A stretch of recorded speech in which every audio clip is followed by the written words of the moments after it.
Hello everyone. In today's tutorial, I will show you how to apply a formula on a whole column on your spreadsheet on Google Sheets.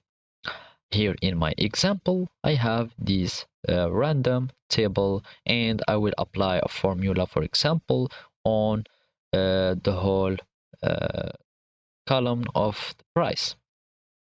First, open your spreadsheet and follow these steps. Let's suppose that here I want to initiate this formula that I will have, for example, my price, and I will just multiply it by 10 as a demonstration. After I click enter, as you can see, this is my formula. Of course, I won't be just clicking the same and the same each time. So the simple way is to click on your cell, and here you will find this little square or a little blue square, and we will click on it, and here you have just to drag until you want to finish your formula. As you can see, it's automatically make our formulas automatic. So whenever I go down, you can see that even the location of the cell go down. So this is called a relative position, because if you go down here in this column, it will automatically go down here.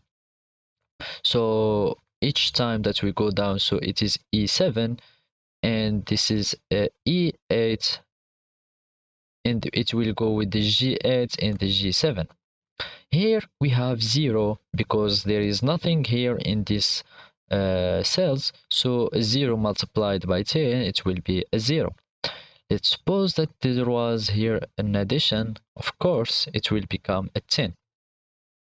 So let's just click enter and we will do like this. As you can see, now we have just some 10s. If you want to, for example, make it make this position relative, so whenever I want to go down, I don't want to change like the position of I don't want it to become an E8 and I want it to remain E7. All we have is to add dollar sign here to the column and to the numbers or to the rows. Now we will have every the same, we will have the same option or the same result. So whenever you want to have a relative or absolute position. So this is how you apply a formula on the whole column. Thank you for watching and goodbye.